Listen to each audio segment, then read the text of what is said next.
North Central put the nation on notice last Saturday with a convincing victory over the University of Wisconsin-Platteville. The Cards took out the visiting Pioneers 28-7 in their home opener. Fifth-ranked NCC now prepares for another road trip as the Cards will travel to Wisconsin-Stevens Point to take on the 2-0 Pointers. Step inside the red zone right now.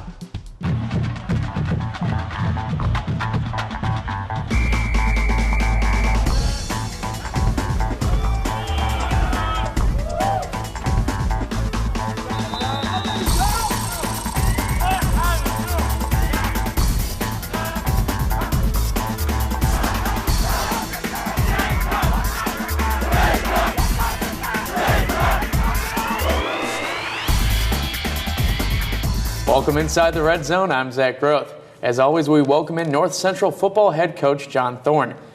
Big win for the program on Saturday, taking out then 7th in the nation, Wisconsin-Platteville. How did it come together?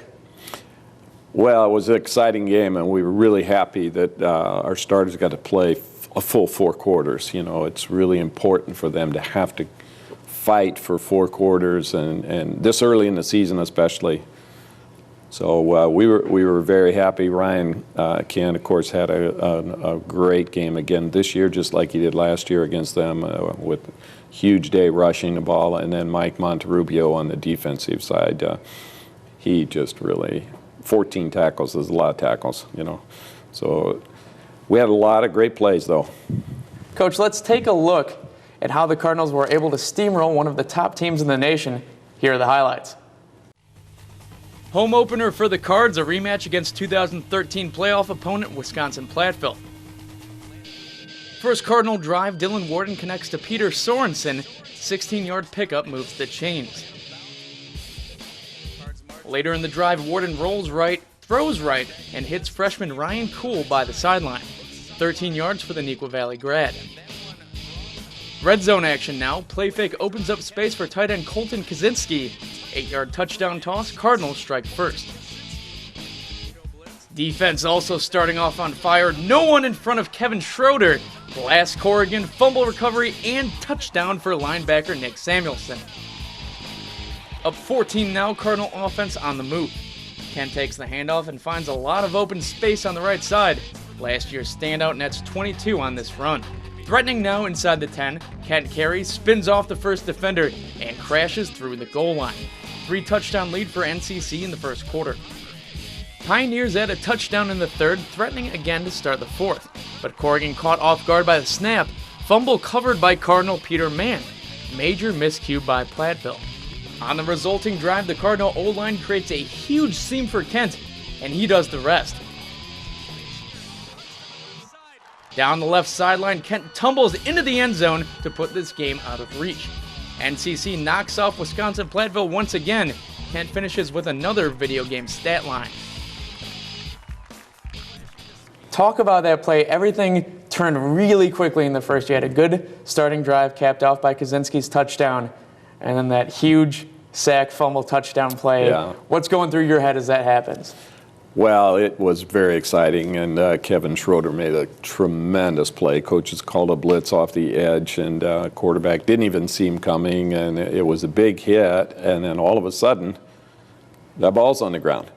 And Nick Samuelson did a great job of scooping and scoring. The guys work on that in practice day after day after day. It's really fun to watch their drill, and then to have it actually happen in a game is even better, you know. And then we got 3 more turnovers that were all gigantic, you know. Trey Hardem, the guy actually caught the ball, and he reaches in and pulled it right back out. It was just an unbelievable. His younger brother teases him and said, well, it's because Trey can't catch. He had to let the other guy catch it for him, and then he could steal it, you know. And then Peter, when they had the bad snap down close to the goal line, just penetrated, dove right on the fumble. It was a huge, huge play for us. And then Jordan finished the game with a great interception real late in the fourth quarter. So those 4 plays by the defense really made it possible to keep that big of a margin, 28-7. The pace of this game to me seemed almost the exact opposite of that opener for your team, where in week 1, a bit of a slow start. This one, you start off red hot, and then after midway through the second quarter, things kind of came down to earth a little bit. Yeah, my wife always says early ripe, early rotten, so I'm always nervous when we get off to too fast of a start. And, you know, those things happen. They made adjustments. They're a really good coaching staff. They've got tremendous players, you know. And our guys, offensively, we just kind of got out of a rhythm right after we threw the interception. I think that also was a big momentum switch for them. So that's the neat thing about football. The momentum switches. You have to weather those storms. And so it got a little scary in the third quarter. They looked like they were really putting it all back together, and then the guys came around, and we had a great fourth quarter. Kent had another huge game on the ground. The team must have had nightmares about him going into this week's game because of what he did to them in the playoffs last year. And they kind of kept him in check. I know over 100 yards isn't really in check, but comparatively so. He didn't really have that big run until the fourth quarter.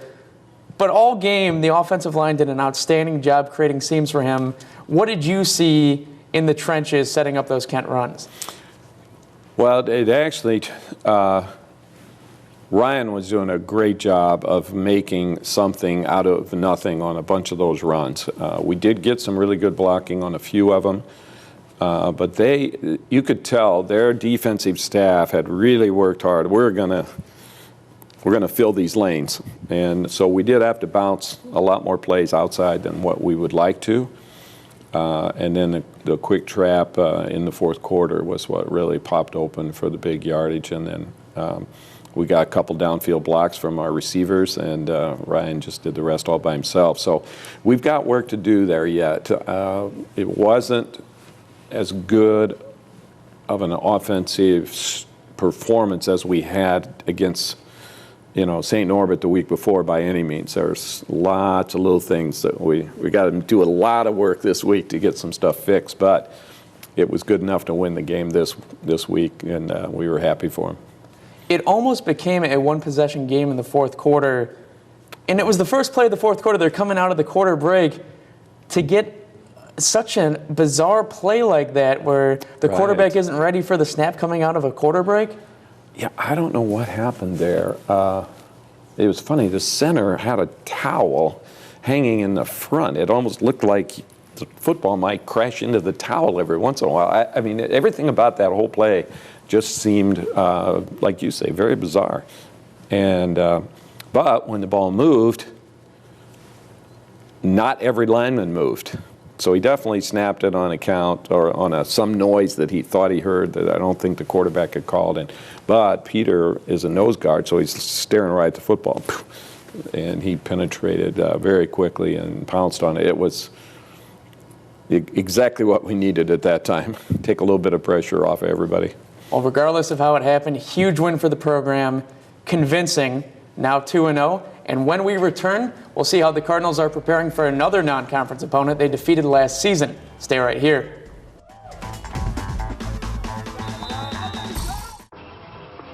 Ready.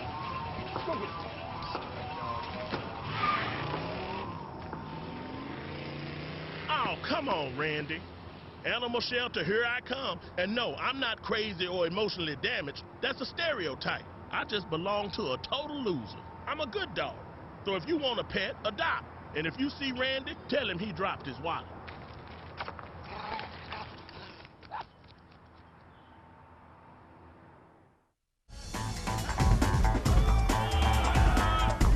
We're back here in the Red Zone talking with Coach John Thorne about the upcoming trip to Wisconsin-Stevens Point. Another team you played last year, another team you beat last year. You can say that about just about everyone you played last season. Right. What have you seen from the Pointers so far? Well, they don't have as many starters returning as what Platteville did.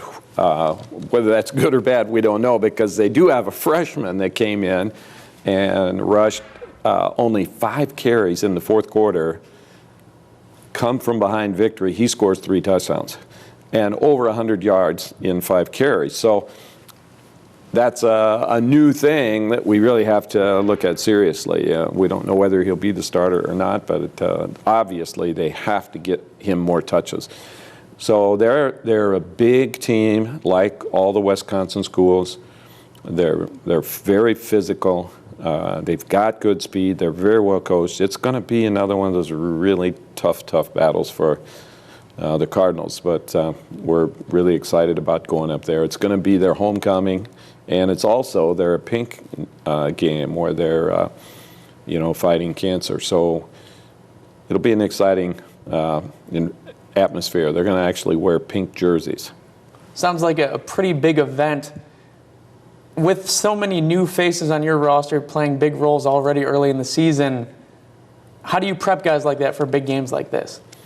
Well, this game last Saturday is a big help, because that was a huge crowd, lots of enthusiasm and everything. So that gave them a little bit of practice in this kind of thing. But being on the road is always difficult in Division III football or any other sport, probably. All I know is a little bit about football. So we got to be careful. Got to make sure that everybody is ready for that environment and for the road trip and all the other things that go with it.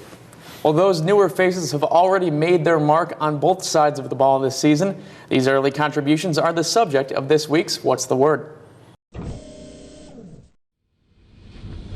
have great recruiting classes all the time. I mean, this incoming freshman class, they're really special, and that's just kind of our program that we got. That's what makes us special. That's what makes Cardinal football, something that's so great that so many people want to be a part of.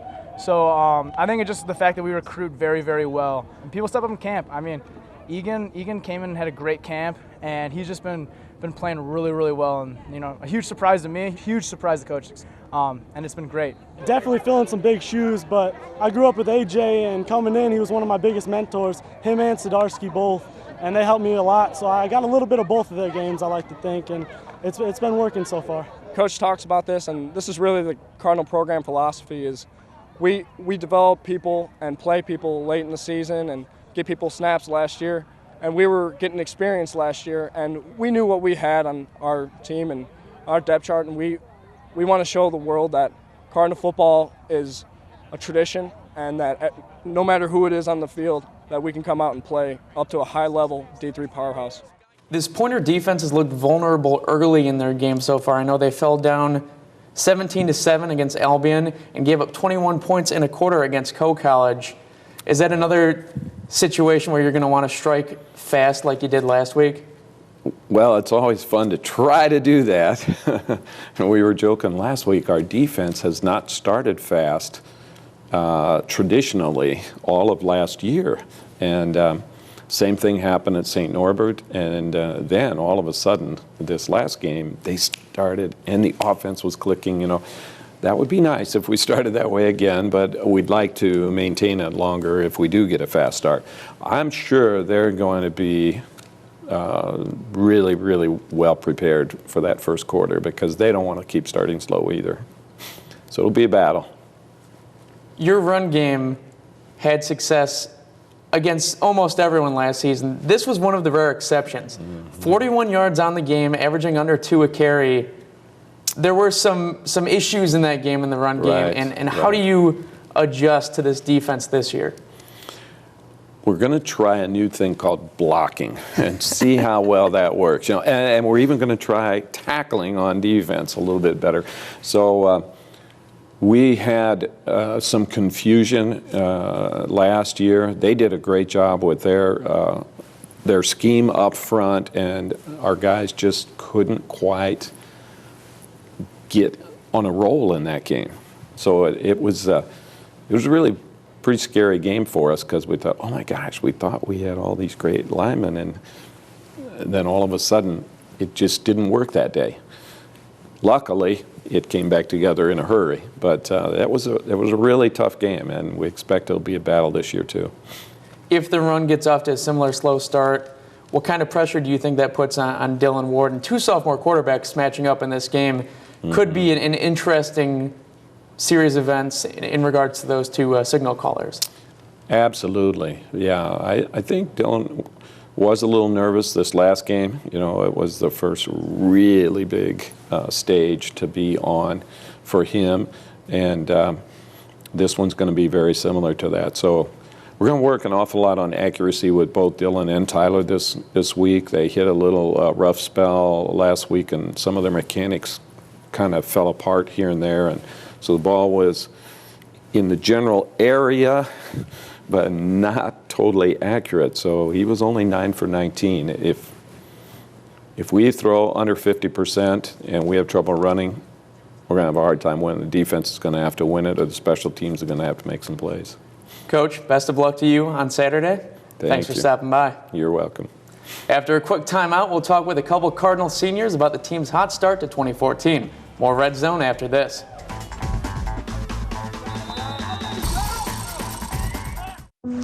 Hi, my name's CJ. A few years ago, my father became seriously ill. I did what I could do before he passed, but it took its toll. I lost my job, my house. I'm getting back on my feet, but I don't know when there'll be food on the table. How'd I do, CJ? We could be twins. Well, cousins, maybe. Play a role in ending hunger. Visit feedingamerica.org/hunger and find your local food bank.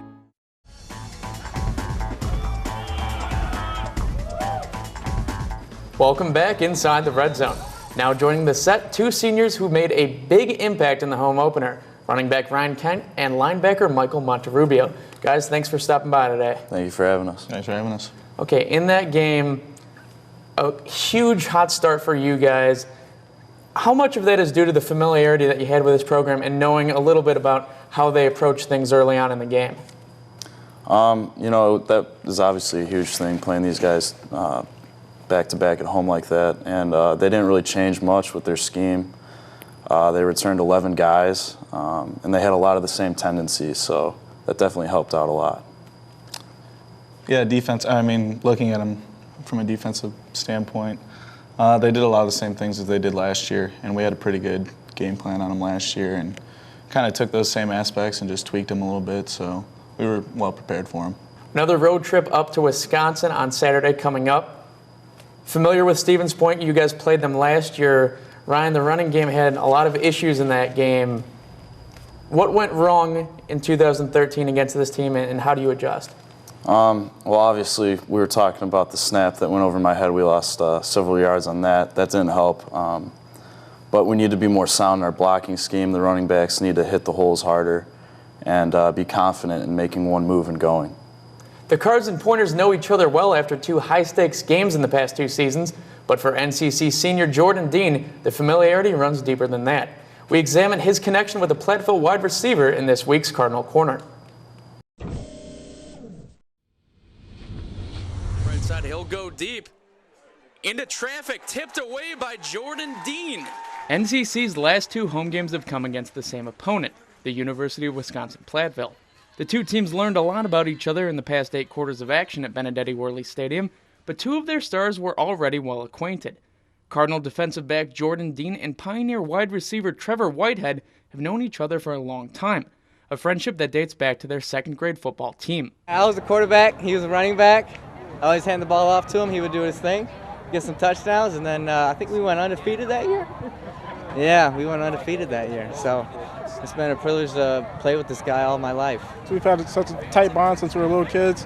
It's awesome. I'm sure his parents love seeing us play against him, and my parents, same thing. You know, unfortunately, we're not at the same school, but you know, that's just how things work out sometimes. That on-field partnership ended in high school, but football managed to bring them back together time and time again. From a rival in high school, Elgin Larkin, which I never won a game against you. I'm very mad about. Dean continues to have the upper hand in their matchups. In the only 2 meetings the Pointers and Cardinals have ever had, NCC won convincingly both times. 2 games, junior year and senior year, Platteville versus North Central, and still haven't beat him.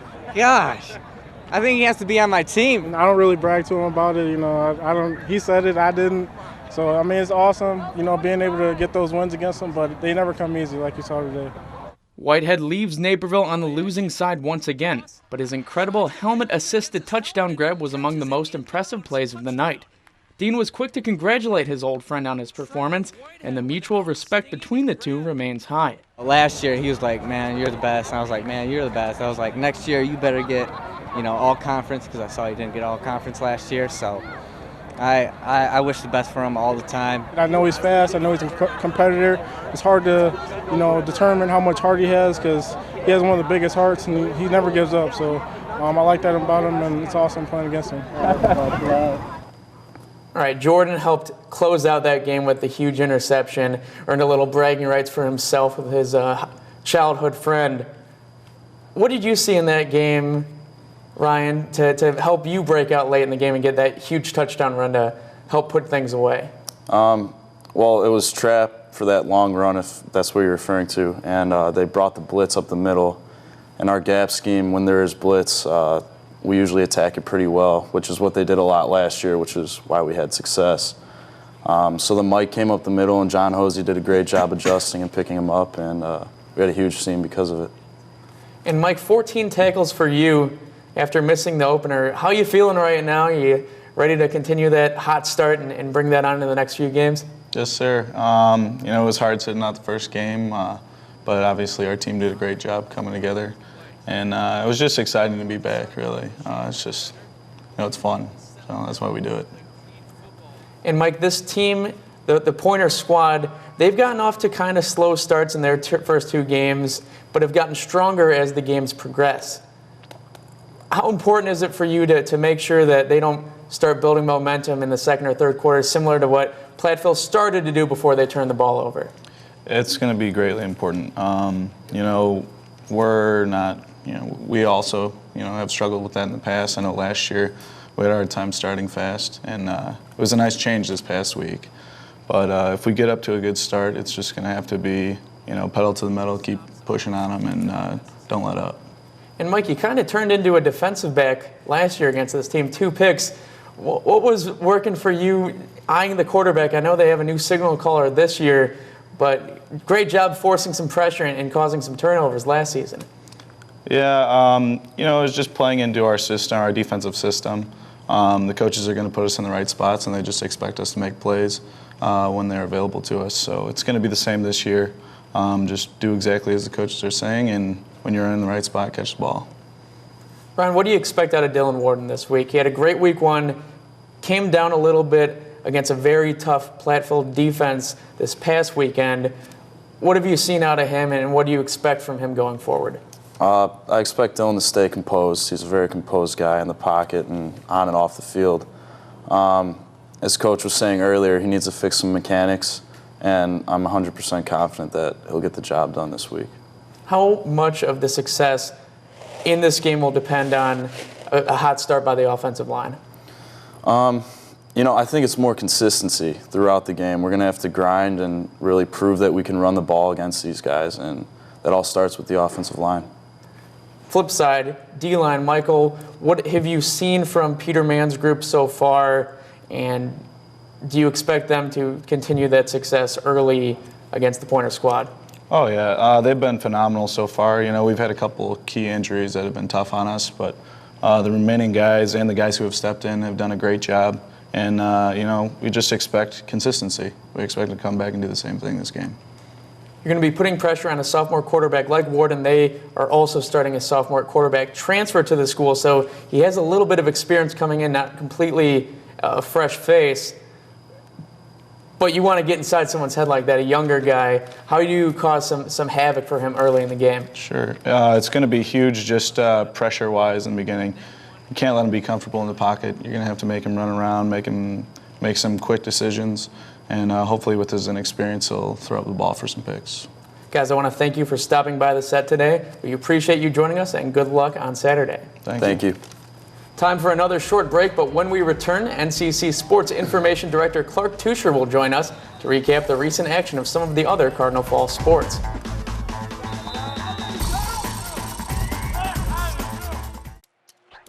Today is Saturday. 60 minutes of physical activity a day and eating well can help get your child healthy. Get ideas, get involved, get going at letsmove.gov. That's letsmove.gov.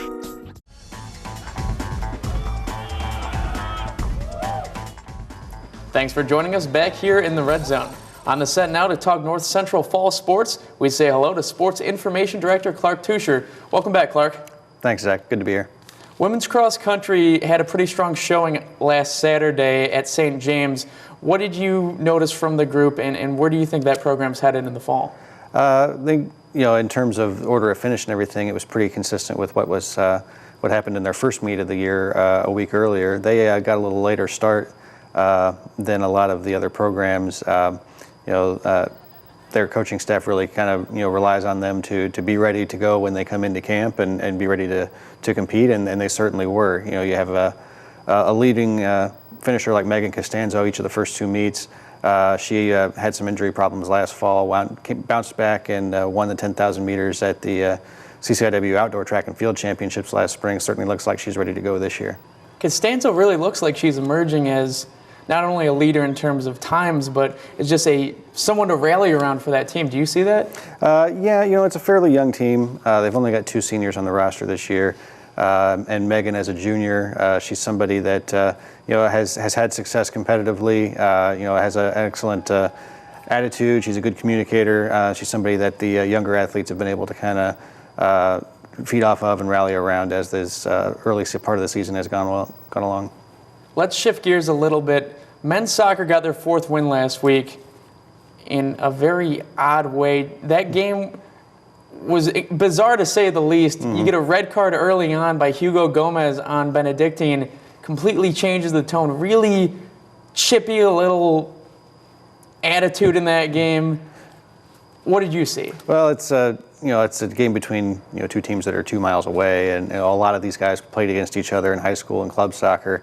They're very familiar with each other, and you have a hard physical play at the beginning of the game. A lot of people were surprised that they went directly to the red card instead of a yellow card in a situation like that. But that's how the officials called it.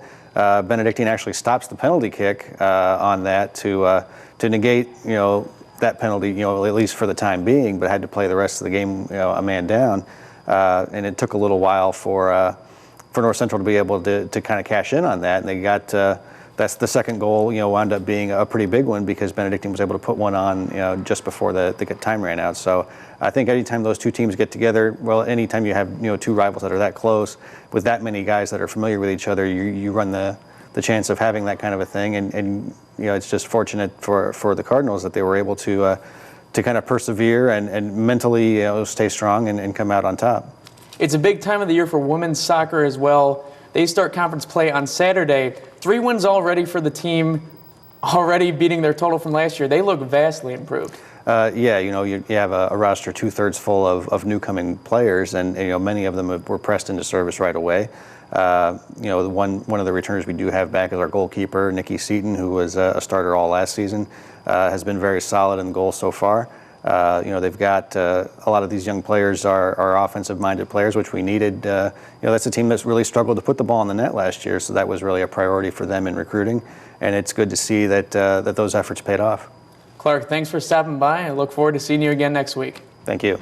That wraps up this week's edition of the Red Zone. This Saturday, the Cards head north to Wisconsin-Stevens Point to take on the Pointers in a battle of 2-0 teams. Stay up to date with the game on NorthCentralCardinals.com and look for the highlight video this weekend on YouTube.com/NorthCentralSports. Thanks for joining us here on the Red Zone. I'm Zach Groth. We'll see you again next week.